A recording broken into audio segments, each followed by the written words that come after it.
Hi everyone, it's Colleen Frost and my sidekick Todd. Good morning.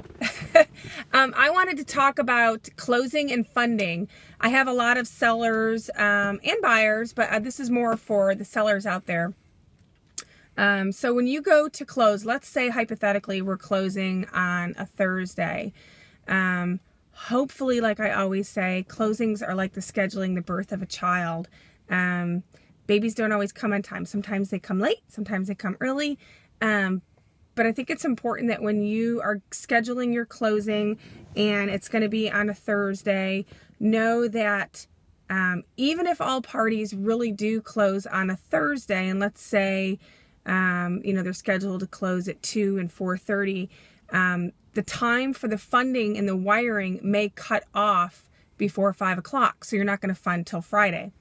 Well, let's say, Friday, it's typically Mondays a lot that you run into holidays, but let's say Friday is a holiday and banks are closed on a Friday, that wiring and that funding really isn't going to take place till Monday. So that can affect the possession, because a lot of times possession is upon closing and funding. You don't want to cancel your homeowner's insurance. I recently had a seller who was going out of the country and we're closing their home, and he already scheduled with his insurance agent to cancel the insurance the day that we're closing. Well, what if the HUD isn't prepared and title docs aren't there yet, and it delays the close? And so his power of attorney is going to, be signing on his behalf when he's out of the country. But now we're closing not on Tuesday, but we're going to close on Wednesday.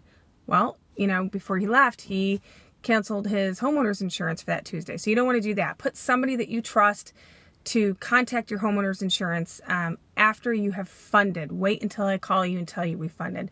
Another thing is, when you're closing and funding, what if the buyers are a mail out? So you're closing on a Thursday and the buyers are traveling. This just happened to me last week. The buyers are traveling from the state of Washington, moving to Texas, and they're going to stop in and pop into a mobile notary and sign everything. So let's say that happens at, we sign at 4:30. They're on the West Coast. They sign at, 4:30 on the West Coast, which is 6:30 Central Time.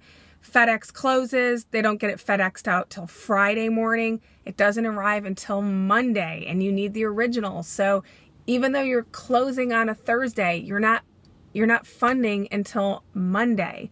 So sometimes we don't know all of, if the buyers are going to be here, if it's going to be a mail out until the last minute. So try to move it up a day so that you don't run into it. That's assuming that the documents are ready and they're prepared in the HUD. So I know it can be so difficult. Please know that we do everything we can to make sure that you close and fund on time.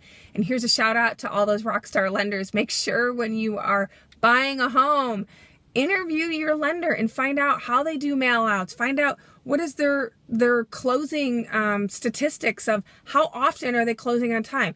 Do they have their documents zipping in at the last minute that day when everybody's scrambling and you don't get the HUD until you get to the closing table? Or, ask your lender. So tell me, how often do you have documents there a week before? How fantastic is that if we could close a week early? Because the contract reads on or before the date. So if you have any questions or comments, you can reach me at 214-284-1080. Check out our website at colleenfrost.com and subscribe to this YouTube channel. I got some other great info coming up soon. Thanks.